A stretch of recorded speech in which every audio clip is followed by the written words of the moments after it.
Namaskar, Jai Shri Krishna. Illustrating text 31, text 32 and text 33 of chapter 12, Birth of Emperor Pariksit of first canto, creation of Srimad Bhagavatam. Text 31. Sa Rajaputro Vavrudhe Ashu Shukla Ivodupah Apuryamanaha Pitrubhiha Kashthabhiriva So Anvaham.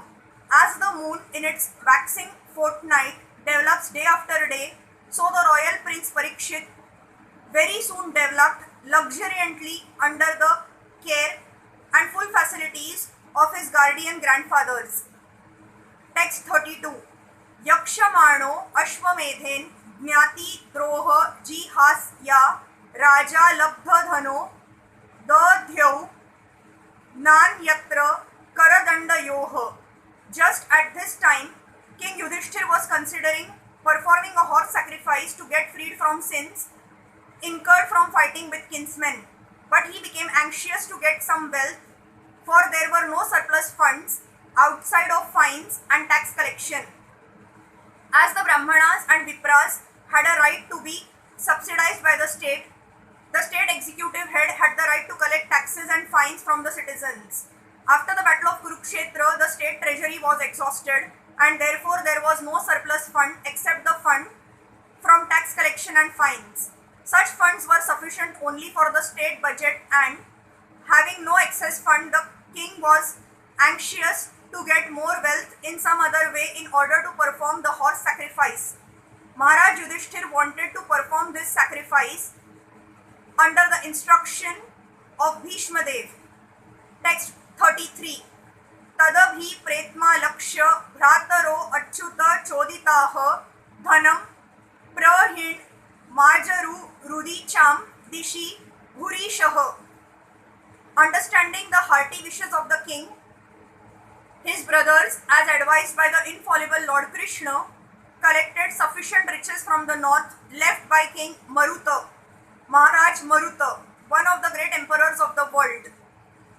He reigned over the world long before the reign of Maharaj Yudhishthir.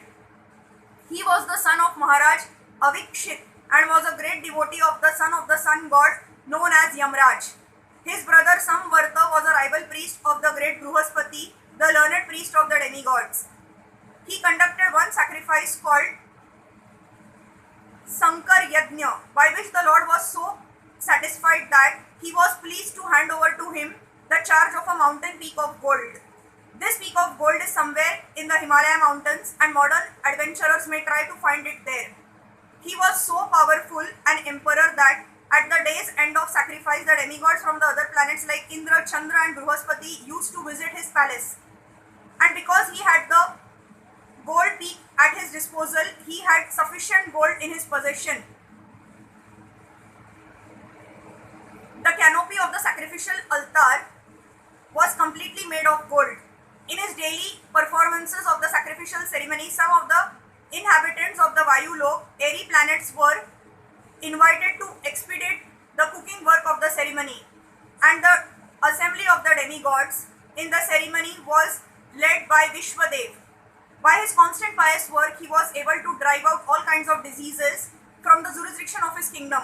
All the inhabitants of higher planets like Devlok and Pitralok were pleased with him for his great sacrificial ceremonies. Every day he used to give in charity to the learned Brahmanas such things as beddings, seats, conveyances and sufficient quantities of gold.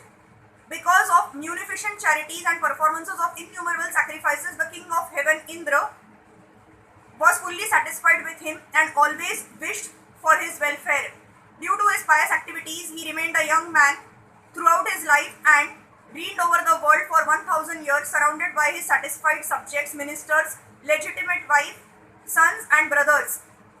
Even Lord Shri Krishna praised his spirit of pious activities. He handed over his only daughter to Maharishi Angira, and by his good blessings he was elevated to the kingdom of heaven. First of all, he wanted to offer the priesthood of his sacrifices to learned Bruhaspati, but the demigod refused to accept the post because of the king's being a human being, a man of this earth. He was very sorry for this, but on the advice of Narad Muni, he appointed Samvarta to the post, and he was successful in his mission. The success of a particular type of sacrifice completely depends on the priest in charge. In this age, all kinds of sacrifice are forbidden because there is no learned priest amongst the so-called Brahmanas who go by the false notion of becoming sons of Brahmanas without Brahminical qualifications. In this age of Kali, therefore, only one kind of sacrifice is recommended, Sankirtana Yajna, as inaugurated by Lord Sri Chaitanya Mahaprabhu. Hare Krishna.